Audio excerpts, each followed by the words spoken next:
Existe uma lógica invertida e a pessoa ela vive muitas vezes uma vida onde ela passa por ciclos errados sem nem perceber.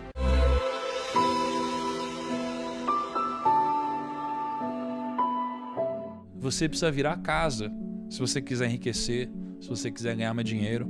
E como que você vira a casa? Você traz as probabilidades ao seu favor. Porque a casa é o cassino. Cara, o jogador nunca ganha no cassino, né? A maior chance de você ganhar dinheiro no cassino é você entrar no cassino e você jogar na roleta. E uma única vez, todo o seu patrimônio. Essa é a maior chance de ganhar no cassino. Porque você tem na roleta o preto e o vermelho, e você tem o 0 e o 00, que são verdes, né? Então você tem quase 50% de chance de ganhar. É algo entre 46% e 48% de chance, eu não sei direito. Então, a sua maior chance de ganhar no cassino é jogar uma única vez na roleta all-in em alguma das cores. Quanto mais você joga, mais você perde, porque as probabilidades estão contra você. Então, para você virar o cassino, você tem que jogar as probabilidades ao seu favor, né? Então, o jogo do enriquecimento é um jogo de probabilidades, entendeu? É um jogo de jogar as probabilidades ao seu favor e não contra. E se você quer ser o jogador e quer jogar um jogo de gente grande, você está jogando com as probabilidades contra você.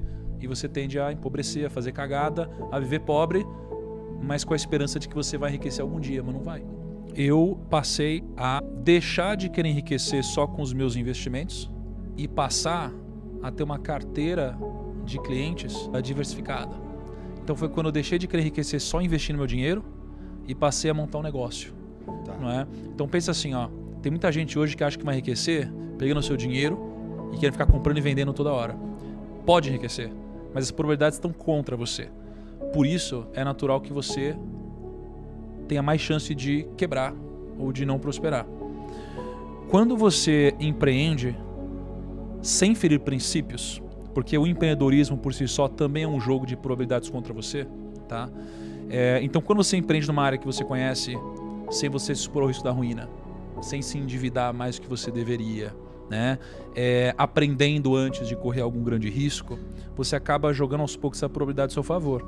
Então quando eu comecei a empreender, né, eu parei de querer enriquecer só na força do meu braço e comecei a criar mecanismos e modelos, né, que iriam jogar o jogo a meu favor. Por exemplo, se eu tinha 50 pessoas no meu time, na época, prospectando clientes, a chance era muito grande de alguma dessas pessoas do meu time encontrarem um cliente multimilionário. Eu sozinho tenho as probabilidades. Então, o que eu fiz foi um jogo de probabilidades. Eu preciso manter um custo baixo, ter fontes de aquisição diferentes. Então, o que mudou a minha vida, com certeza, foi ler. Mesmo não gostando de ler. Porque, para pensar, ler é colocar as probabilidades ao seu favor. E aí, cara, o cara ele viveu uma vida inteira e ele registrou os maiores aprendizados que ele teve no livro dele. É sobre isso o livro. É sobre uma mensagem, é sobre o que ele aprendeu, é sobre o legado. Um legado que ele vai deixar no outro, diferente de uma herança que ele deixa pro filho, não é? Então ele registrou todos os aprendizados dele no livro. E aí a gente vai viver uma vida tomando porrada todo dia para aprender o que esse cara já aprendeu no final da vida dele, tendo tido o sucesso que ele aprendeu, o sucesso que ele teve. Não, eu vou ler livro. Ler livro vai trazer probabilidade a seu favor. Então se você lê a história do Elon Musk, se você lê livro e você lê a história do Silvio Santos, você lê a história de seja lá qual for o empreendedor, você vai aprender o que ele demorou uma vida inteira para aprender. Então você vai reduzir a possibilidade de errar onde ele já errou, né? O que definiria o certo e errado? É complexo. Mas eu vejo que geralmente a opinião das massas é uma opinião que tem muito mais a ver com o viés emocional do que com uma questão lógica. A gente erra isso o tempo todo. E o dinheiro é uma delas. Então, por exemplo, as pessoas gostavam muito mais de mim quando eu não tinha fama, digamos assim. Tá? As pessoas, elas insistem em compartilhar meias verdades ou falsidades, ou seja lá o que for. Por exemplo, eu enriqueci antes de entrar na internet. Não é?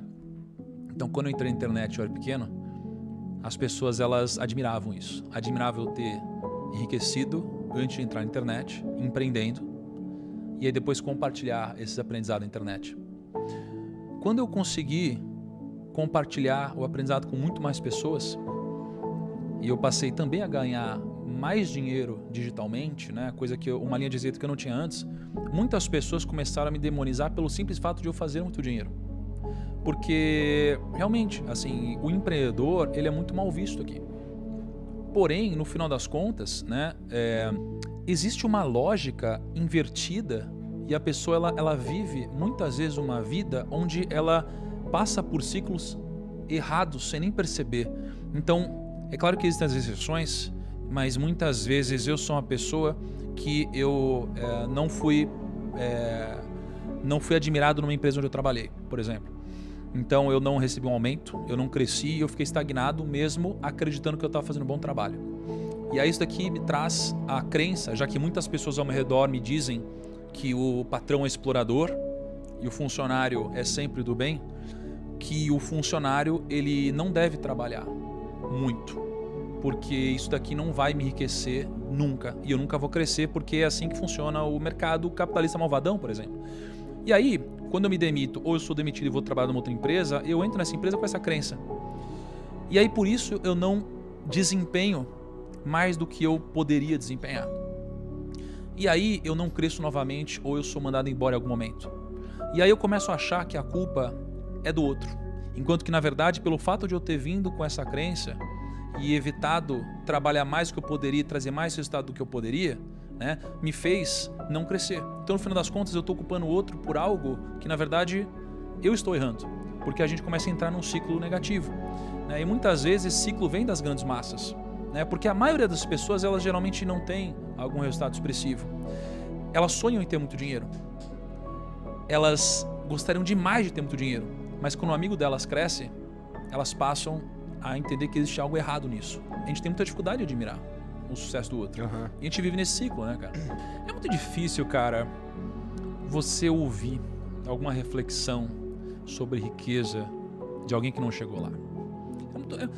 É muito clichê ou muito ilógico você ouvir de alguém que passou a vida inteira pobre e nunca teve a opção de escolher e foi obrigado a viver a vida que teve, dizendo que o dinheiro não traz felicidade, por exemplo, um clichê como esse, ou que ser rico não vale a pena, né? Ou alguma coisa do tipo. Então, acho que a pessoa que ela não atingiu a liberdade financeira, ela dificilmente vive. Eu acho que ela sobrevive, não é? Então, ela é uma pessoa que ela faz o que faz por necessidade e não por opção. Né? Então dificilmente você vai saber se de fato você gosta do que você faz ou se você vive, né, uma vida preenchida, ou seja lá o que for, né, até você poder ter a opção de mandar todo mundo se ferrar, ou você poder dizer não porque você quiser. Não é? Então realmente é muito difícil, e existe um clichê onde muitas pessoas sem dinheiro querem dar opinião sobre isso e as pessoas nem sabem como é. É como aquela pessoa que nunca teve uma namorada ou um namorado e vai acreditar conselho amoroso. E a gente que já viu, a gente sabe, essa é a sua primeira namorada, seu primeiro namorado, pô, isso daqui parece que vai dar ruim, não é? A gente já viveu coisas. É claro que existem as exceções, mas a regra, né, ela estatisticamente acontece. Acerta mais, né? Ela acerta mais.